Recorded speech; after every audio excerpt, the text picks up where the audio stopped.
Welcome, ladies and gentlemen, boys and girls. This is the Sideline Junkies Podcast Network. We are the Sideline Junkies, and we repping with Clear Production Sports. Myself, they call me the Boss BJ.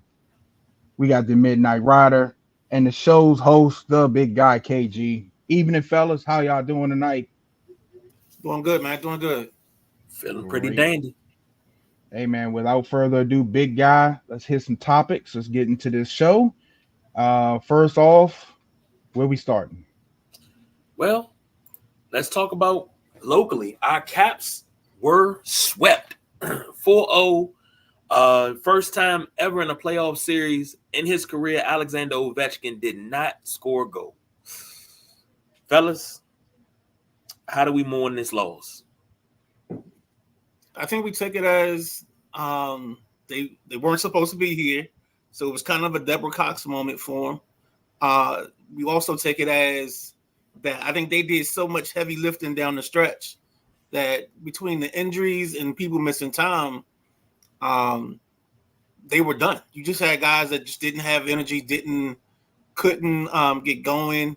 I think if you heard TJ Oshie today, there was some conversation that maybe he's thinking about retiring because his bad back, but he said he won't think about it yet. If he can find a way to get through the season with his back and not go through everything he went through this year, he's coming back. So that could be an option where the Caps get some money and then they just retool this thing because I think that's what they're in next. This all season is a retool all season to try to get themselves back into some kind of contention. And hopefully Ovi starts off next year with a couple of better line mates to go with him. So that way he can get off to a better start. And we don't have to, like, every week isn't a moratorium on if he's going to break the record. And I agree with you. I'm gonna piggyback off the Midnight Rider. I think they have to figure out what's coming back. One of my concerns, like Midnight Rider said, was that push to get to the playoffs, and then what you got. What do you have left when you're in the first round? And then on the business side, you have to think about the future with this team.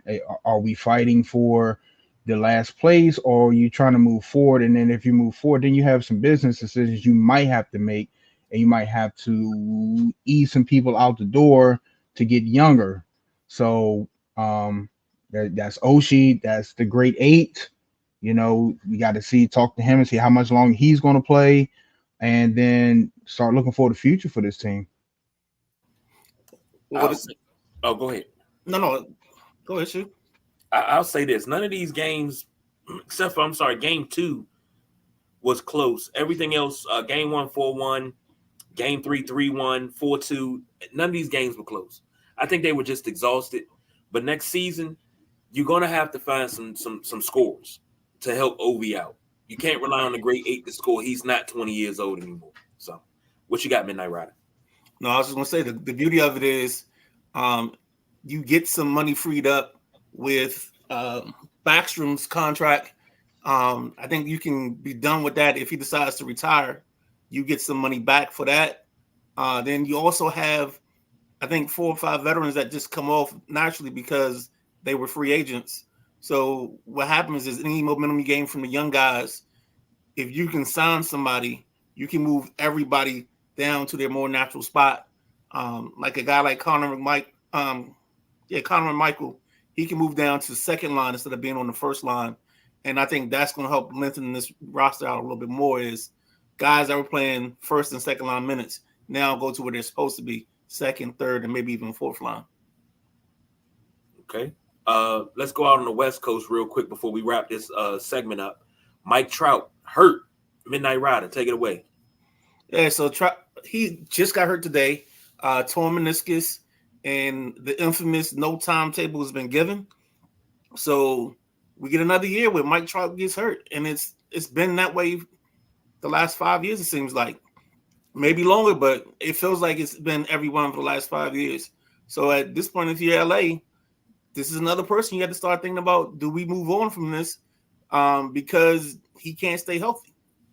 And you've got some younger guys in this system that maybe you come up and you start to rebuild because you really haven't rebuilt. you've kept trying to add pieces, but it's gotten you nowhere. I think if you're LA, you owe it to your fans to rebuild. Like if this was the second season, maybe you let him rehab because I'm hearing he's going to be gone for the season. So that's the report. Some of the reports I read, it might be season ending. So if that's the case, you have to build for the future and you have to move on. It's hard decision had to be made, but if you got guys in the wings, you got to bring those guys up and start building your team to win. That's the name of the game. And if Trout can't help you, unfortunately, you got to move on and just cut your losses. Big guy. It used to be a thing who was better, Bryce Harper or Trout, and that was going back and forth. Trout's been hurt, Harper's been hurt, and now these guys ain't ruling the league anymore. It's kind of funny, but as the ebb and flow of baseball and meniscus, that ain't something easy to come back from. But I do wish him a speedy recovery. Well, we're kind of getting the same thing in basketball. We talked about it on our Sunday Rise where the youth is being served. Well, right now, if you start looking at some of the leaderboards, you have some of the young guys. C.J. Abrams got 7 home runs. Ellie Dela Cruz for the Cincinnati Reds has about 8 home runs. You have Ronald Acuna Jr. Like you have the young guys kind of stepping in and filling in the gap that was caused by these injuries. All right, gentlemen, let's take our first break. Stay tuned. We'll be right back.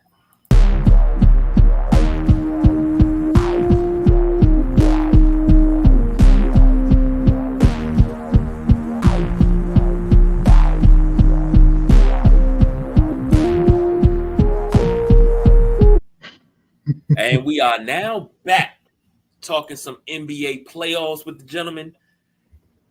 First and foremost, let's talk about this. Bucks and Pacers. Pacers lead the series 3-1. Bucks are on the verge of elimination tonight. Here's the problem that I had with that. Since Doc Rivers has taken over this team, they've barely played above 500 ball. Adrian Griffin had these guys at the number 1 seed in the East. Then they dropped down to what, number 3 under Doc Rivers? I think they were 30-8 when he was fired. Who fires their, outside of David Blatt, but who fires their coach at 30-8? Because the players are not responding to him. You got to be responding to something. Doc Rivers takes over this team, and now they're a shell of their former selves. This is not good. And now tonight in an elimination game, Dame is out. Giannis Antetokounmpo is out. Go ahead, put them all in there. 1, 2, 3. Cancun. Galveston. They can't even go. They can't even go to Galveston. They got to go to Sandy Point. I don't understand the vitriol here, man.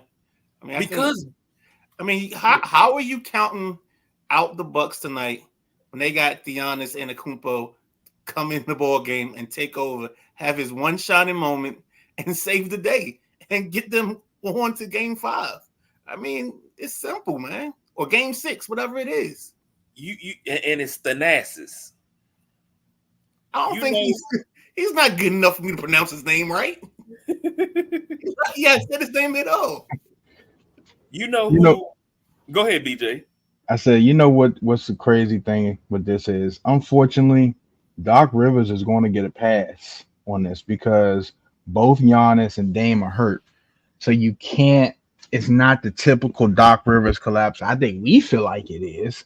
I feel like we felt like it was going to be if he had a healthy Giannis and Dame. But because his 2 superstars are out, he is going to get a pass, and he'll be coaching this team next year. And we'll get to see a full Doc Rivers collapse next season. See, Midnight Rider said something, and I thought about it. You talking about Thanasis getting ready to get in there and get his one shining moment. If we put this in the terms, Giannis is Paul Crewe.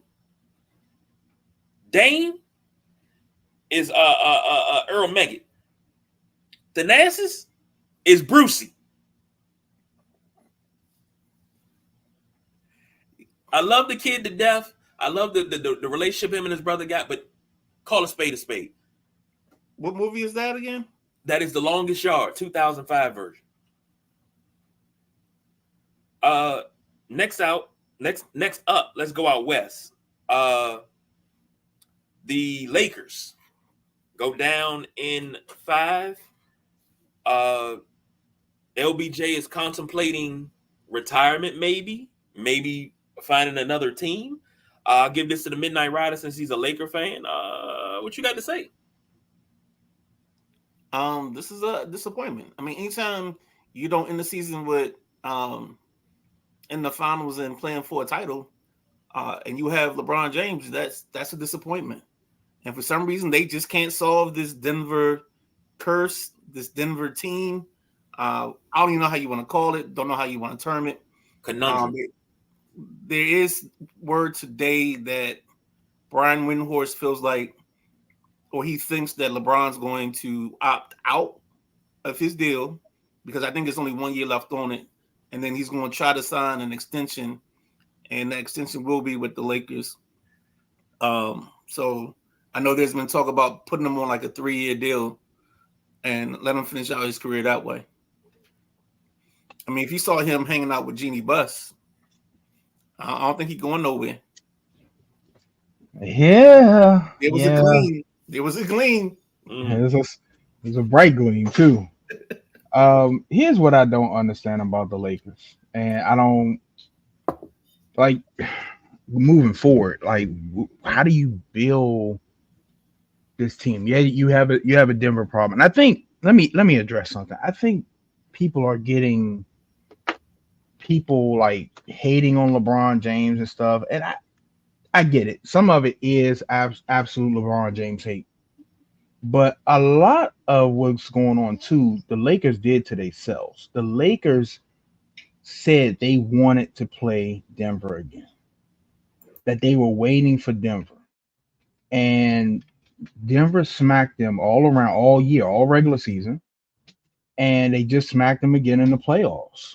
So I think that's where, like, I take joy in that a little bit. I like when people talk smack and can't back it up. And we're going to get to the next team of that soon. But how do you even rebuild this team to compete for a championship? Because I'll give Anthony Davis credit. Anthony Davis played ball a little bit. Anthony Davis played ball, showed up, but it's just like you can't just have those two going. You need D'Lo, you need Hachimura, you need these other guys to contribute big because you gotta. How old is LeBron James? He turns 40. He turns 40 at the beginning of next season. So you have a 39-year-old LeBron James, and everybody that's realistic knows that he's not going to do what he did 5 years ago. It's just not going to happen. He has to have help. So he has to decide if the Lakers are the best option for him. And then the other things I'm hearing is about them drafting Bronny, which it's like, if you're here to win, if the Midnight Rider can attest to this. If you're a Los Angeles Lakers fan, it's about banners. We don't care about the plan. It's about when you put banners up, when you're holding up the Larry O'Brien trophy. So I don't know how, besides helping LeBron James out, and Colin Cowherd had a good take on that. I suggest you listen to it. But how does that help the Los Angeles Lakers beat Denver? It just does not do it for me. And I think that's going to set them back even further if they do that. So they have a lot of work to do. If they bring the same team back next year, it's going to be the same result. Big guy, what you think? I agree, but I'll give my thoughts on the other side of the break. So we'll be back talking more NBA playoffs right after this.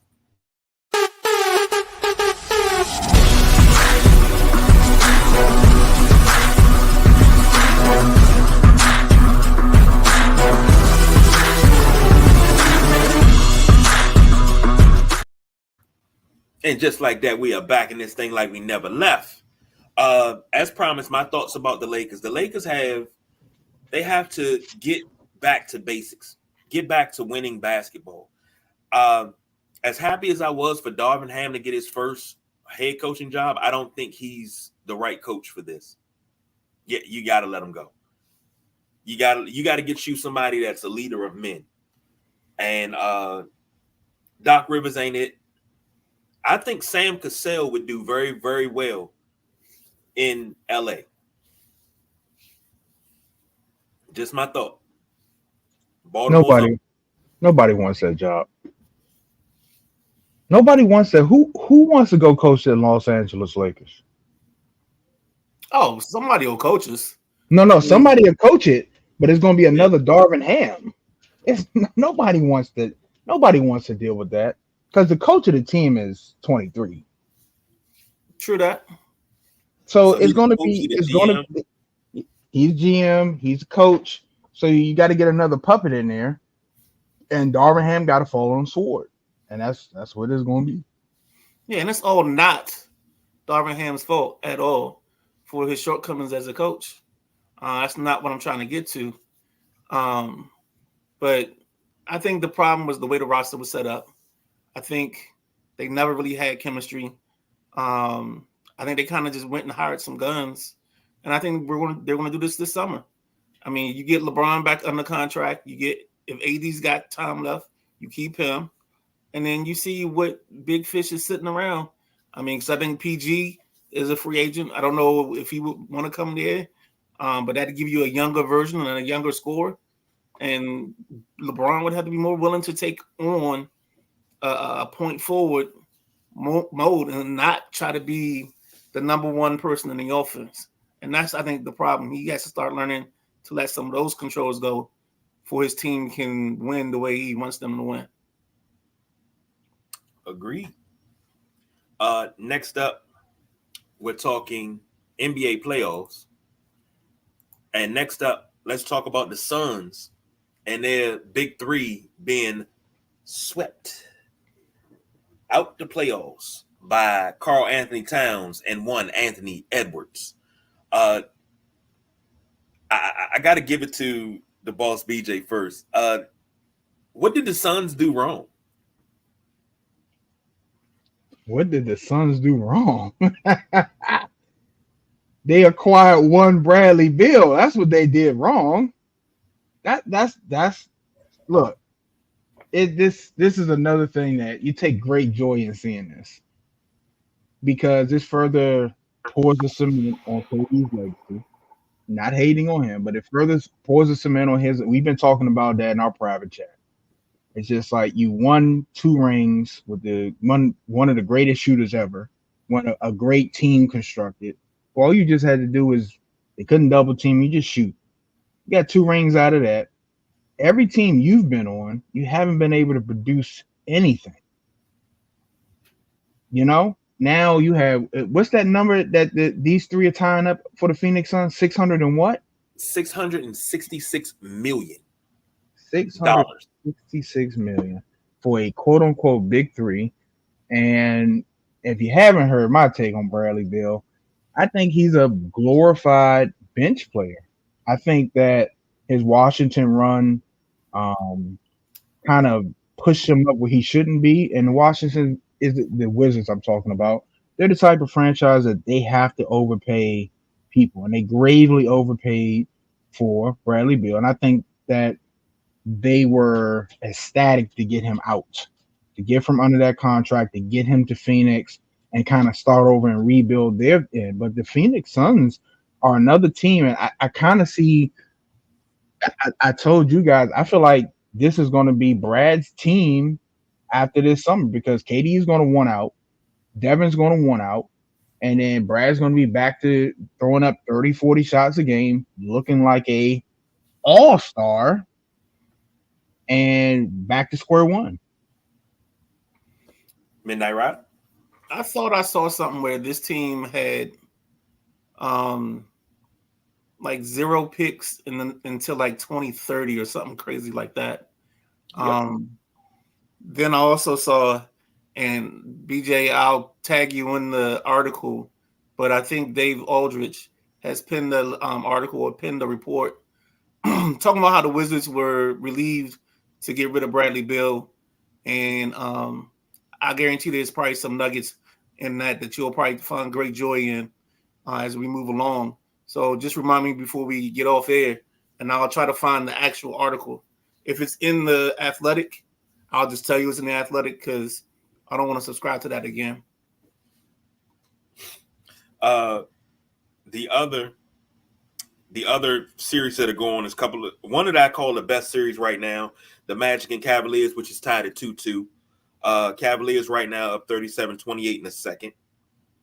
The Knicks are 3-1, leading 3-1 over the 76ers, and they're down by 2, 53-51 in the third quarter. A young team in OKC. It was somebody that sat on this panel. I can't remember who it was. Let me stop playing to get a man his flowers. The Midnight Rider called OKC one of the best young teams in the league, and daggone it, he's right. They swept the Pelicans 4-0 as of yesterday. Quickly, before we go to break, what's your thoughts on the Pelicans, gentlemen? I'm sorry, on the Thunder. I think the Thunder beat the Nuggets. I mean, no, they played the Timberwolves. I think that's going to be a great series. So I'm waiting for that. 100% agree. Great series. I can't wait to see it. Okay. All right. We need to take our last commercial break, but after that, we'll come back and we'll talk a little darling, and then we're going to wrap it up and get on up out of here. So stay tuned.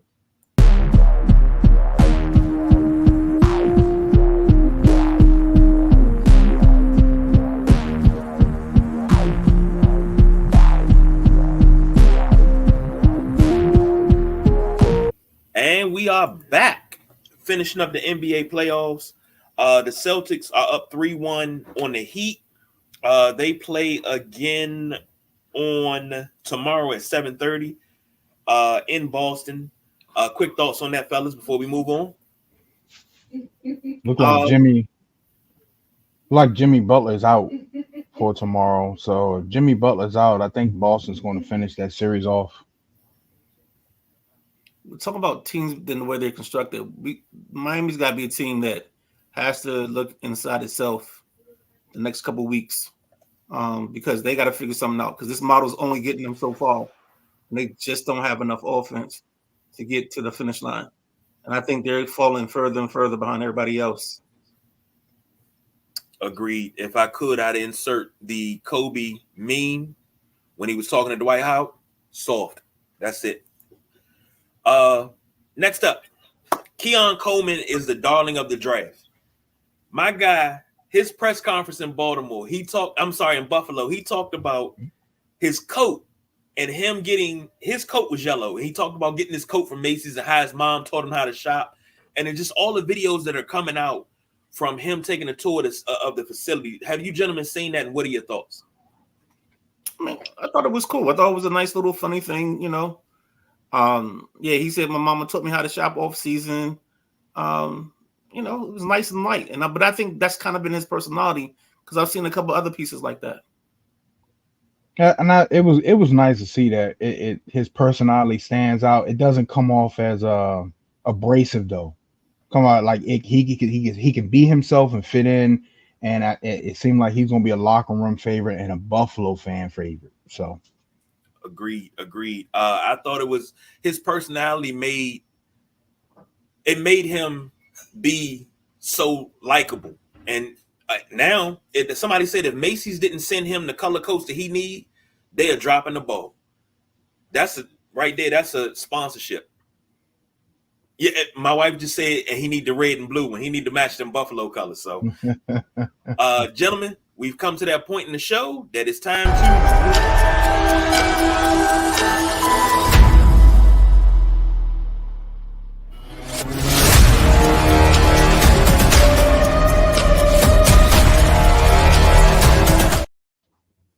we got to wrap it up. Midnight Rider. NBC is trying to acquire the rights to the NBA and take it away from Turner. What are your thoughts? I mean, we got to find a way to preserve the greatest show and the greatest national treasures in the world, and that's the inside the NBA. I mean, you cannot let that, like, even if you got to add in things in the contract to make it work, you got to make it work.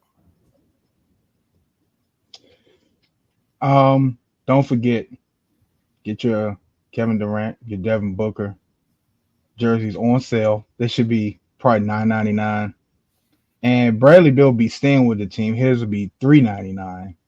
Get you some fresh Air Max, go with that. Put the outfit together. You know, they got the different uniforms. Do your thing. Jesus. I thought you was gonna say the price was $6.66 because that's how much. Could have. Well, I would love NBC to get the NBA back, but not to put it on streaming service. They say that Amazon's in play too. So they're going to move more games to streaming services, which nobody likes because the presentation is horrible. Nobody likes to watch their sports, your free sports on a streaming service. We can't do that as a people. That is not American. That is tyranny, and it needs to be stopped. It's becoming American though. But we watch regular season games, playoff games. Now, if it's Monday Night Football, Sunday Night Football, okay, yeah, you might have to have a little cable. You might got to watch that on ESPN. That's cool. But taking these games, these regular season games, and you have to pay a streaming service on top of already having cable for some of us is tyranny. This is greed. This has to stop. And it has to stop now. We as a people have to rise up together and put an end to this. They are taking away our sports. They're not going to take away our sports anymore. I have a dream that one day, all my sports will be on all the regular channels now. That way, the black man, white man, and I'm sorry. Final thoughts before we get out of here. We got 30 seconds. Hey, let's just keep enjoying the playoffs. You're going to get a couple great series here next coming up in the second round. And then we'll try to get Matty Ice in for a hockey preview. Is it too early to talk about spring training, football, mini camp? I'm dying over here. Next week. So thank you for joining us. This has been the Tuesday Night Flight. Check us out on every streaming platform. Until next time, we don't do no overtime, baby. We are out of here.